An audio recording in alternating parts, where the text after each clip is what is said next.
ناظرین کرام، جلسہ سالانہ قادیان دارالامان جو دسمبر کی 27، 28، 29 تاریخ کو منعقد ہوا تھا، اس کے اختتامی اجلاس سے حضور انور ایدہ اللہ تعالی بنصر العزیز نے بیت الفتوح لندن سے خطاب فرمایا تھا۔ ملاحظہ فرمائیے۔ مورخہ 29 دسمبر 2013 بروز اتوار جماعت احمدیہ مسلمہ کا 122واں جلسہ سالانہ قادیان منعقد ہوا۔ اس 3 روزہ جلسہ سالانہ میں تقریباً 17,000 احباب نے شرکت کی اور جلسہ کی روح پرور تقاریر سے مستفیض ہوئے۔ قادیان جو کہ پنجاب کا ایک چھوٹا سا قصبہ ہے، اس کا سب سے پہلا جلسہ سالانہ 1891 میں منعقد ہوا تھا، جس میں صرف 75 احمدی افراد نے شرکت کی تھی۔ اب تقریباً 1 صدی کے بعد یہ جلسہ سالانہ 26 ممالک میں منعقد ہوتا ہے، جن میں بعض ممالک میں جلسہ کی حاضری 40,000 تک پہنچ جاتی ہے۔ جلسہ کے آخری دن امام جماعت احمدیہ مسلمہ حضرت مرزا مسرور احمد ایدہ اللہ تعالی بنصر العزیز نے لندن سے بدریہ MTA خطاب فرمایا۔ حضور انور کا یہ خطاب طاہر ہال مسجد بیت الفتوح لندن میں جلسہ کے اختتامی اجلاس میں ہوا۔ اجلاس کی کارروائی تلاوت قرآن مجید سے شروع کی گئی، جو مولانا فیروز عالم صاحب نے کی۔ اس کے بعد حضرت مسیح موعود علیہ السلام کے فارسی کلام سے ایک نعت مکرم سید عاشق حسین صاحب نے پڑھی۔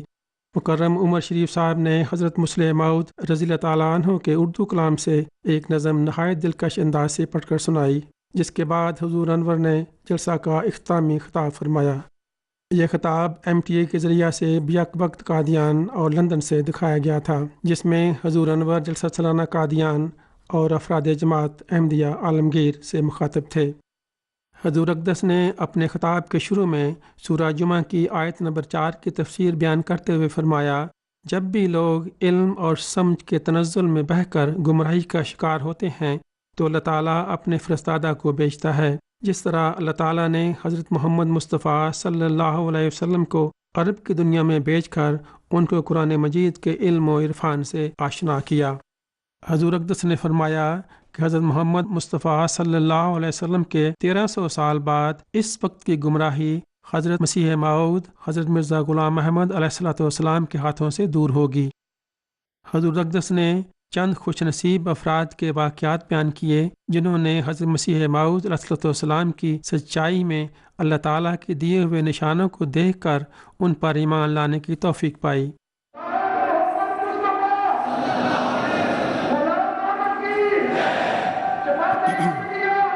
یہ چند واقعات جو میں نے بیان کیے ہیں، یہ ان خوش قسمت لوگوں کے ہیں جنہوں نے حضرت مسیح موعود علیہ السلام کی زندگی میں اللہ تعالیٰ سے صحیح فیصلہ اور رہنمائی کی دعا کی، اور اللہ تعالیٰ نے خوابوں کے ذریعے حضرت مسیح موعود علیہ السلام کی سچائی ان پر ظاہر فرمائی۔ ایسے لاکھوں لوگ تھے جن کو حضرت مسیح موعود علیہ السلام کی زندگی میں خدا تعالیٰ نے مختلف ذریعوں سے رہنمائی کر کے آپ علیہ السلام کی تائید میں نشانات دکھا کر انہیں قبول احمدیت کی توفیق عطا فرمائی۔ اور جیسا کہ میں نے کہا، اللہ تعالیٰ کی آپ کی تائید میں نشانات آج تک ظاہر ہو رہے ہیں۔ آج تک خدا تعالیٰ رہنمائی فرما رہا ہے، جس سے افریقہ کے دور دراز علاقوں میں بیٹھا ہوا بھی حق کو پہچان رہا ہے، اور عرب اور یورپ اور امریکہ اور جزائر اور دوسرے ملکوں میں بیٹھا ہوا بھی حق کو پہچان رہا ہے۔ لیکن حق انہی پر ظاہر ہوتا ہے جن کی فطرت میں سعادت ہے۔ حضور اقدس نے خطاب کے بعد اجتماعی دعا کرائی، جس کے بعد قادیان کے جلسہ گاہ سے نظمیں اور ترانے پڑھ کر سنائے گئے۔ یہ report MTA international UK studios London سے پیش کی گئی۔